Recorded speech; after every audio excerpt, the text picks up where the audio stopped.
அன்பர்களே, இன்று நாம் பஞ்சபட்சி வைத்தியம், அதாவது மாந்திரீகத்தின் பயன்கள் யாது என்பது பற்றி பார்க்கலாம். இன்றைய சூழலில் மாந்திரீகம் என்பது உலக மக்களின் பயன்பாட்டில் பரவலாக இருந்து வருகிறது. இதன் மீதான மக்களின் நம்பிக்கை என்பது நெடுங்காலமாக தொடர்ந்து வருகிறது. பொதுவாக தமிழ் மக்களின் பயன்பாட்டு வழக்கத்தில் இருந்து மாந்திரீகம், வைத்தியம், மருத்துவம் எனும் 3 சொல்லாடல்களை பார்க்க முடிகிறது. இதில் மாந்திரீகம் என்பது பெரும்பாலும் எதிரிகளுக்கு கெடுதல்களை செய்து தரக்கூடிய இடமாகவும், வைத்தியம் என்பது மாந்திரீக கெடுதல்களுக்குள் சிக்குண்டவர்களை மீட்கும் இடமாகவும் பார்க்கப்படுகிறது. மருத்துவத்தை பொறுத்தவரை அது உடல் நோய் தீர்க்கும் இடமாக செயல்படுகிறது.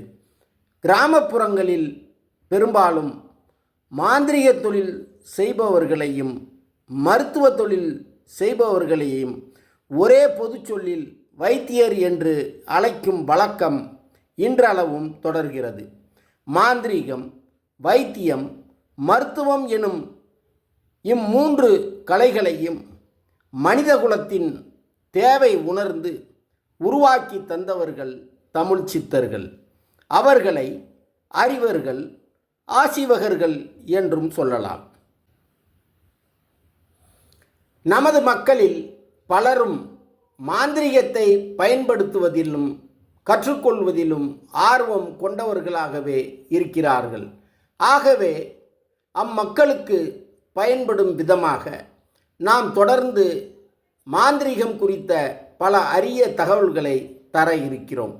மாந்திரீகம் என்றாலே அது தவறானது எனும் போக்கு சமூகத்தில் நிலவுகிறது. ஆகவே நாம் மாந்திரீகம் எனும் சொல்லை பயன்படுத்துவதை தவிர்ப்பதுடன் அதனை பஞ்சபட்சி வைத்தியம் என்று அழைப்பது நல்லது என கருதுகிறோம். இந்த பஞ்சபட்சி வைத்தியம் ஒருவருக்கு வசப்பட வேண்டும் என்றால் அதற்கு மனதினை ஒருமுகப்படுத்துவது மிகவும் அவசியம். ஒருவர் தனது மனதினை ஒருமுகப்படுத்தி பஞ்சபட்சி வைத்திய கலையை முறையாக கற்றுக்கொண்டால் அதனை பல நன்மைகளுக்கு பயன்படுத்தி கொள்ள முடியும்.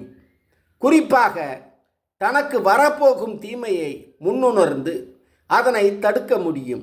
பல தீமைகள் நம்மை சூழ்ந்துவிட்ட நிலையில் அதிலிருந்து இலகுவாக விடுதலை பெற முடியும். தீய நோக்கத்தோடும் தீமை செய்யும் எண்ணத்தோடும் தம்மிடம் வருபவர்களை சரியாக கண்டுணர்ந்து அவர்களை உரிய முறையில் தவிர்க்க முடியும். தீயவைகளில் சிக்குண்டு சிரமப்படும் நல்லோர்களை நல்வழிப்படுத்த முடியும். காணாமல் போதல், களவு போதல், கல்வி, கணவர் மனைவி, குடும்பம், வியாபாரம், தொழில் போன்றவற்றில் உண்டாகும் தடைகள், பிரச்சனைகள், இடைஞ்சல்களை போக்கி வெற்றி காணலாம். இவ்வாறு பல நன்மைகளுக்கு பயன்படக்கூடிய பஞ்சபட்சி வைத்திய கலையை கற்றுக்கொள்ள விரும்பும் ஒருவர் முதலில் தனக்கான குலதெய்வம் எது, இஷ்ட தெய்வம் எது, உபாசனை தெய்வம் எது என்பதை தெளிவாக தெரிந்திருத்தல் அவசியம். அத்தோடு அந்த தெய்வ சக்திகளை வழிபடும் விதம், அவைகளை கொண்டு செயல்படுவதற்கான வழிமுறைகள் போன்றவற்றை அறிந்திருத்தல் முக்கியம். அடுத்து தனக்கான தெய்வத்தை உறுதி செய்து அத்தெய்வத்தின் உருவ அங்கத்தை முகம், உடல், கால் என 3 பெரும் பிரிவுகளாக பிரிக்க வேண்டும். பின்பு பெரும்பிரிவுகள் ஒவ்வொன்றையும் 6 உட்பிரிவுகளாக பிரித்து 6 பிரிவுகளாக, அதாவது 18 உபபிரிவுகளாக பிரித்து அங்க வர்ணிப்பு பூசை செய்தல் வேண்டும்.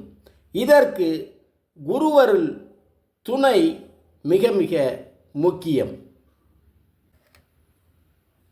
தெய்வத்தின் அருளையும் உரிய வரத்தையும் பெறுவதற்கு இந்த அங்கவர்ணிப்பு பூசை பேருதவி செய்யும். இந்த பூசையை செய்ய விரும்பும் ஒருவருக்கு தனக்கான தெய்வ உருவச்சிலை ஒன்றும் மிகவும் அவசியம். மந்திர, எந்திர, அஞ்சன உருவேற்றுதலும் முக்கியம். அதோடு பூசையை துவங்குவதற்கு அதற்கான உபகரணங்கள், பூசை பொருட்கள், தனது படிநிலைக்கேற்ப உரிய வண்ண ஆடை போன்றவைகளும் சேகரித்து வைத்திருத்தல் வேண்டும். நன்றி. இதன் தொடர்ச்சியை மீண்டும் ஒரு பதிவில் பார்ப்போம்.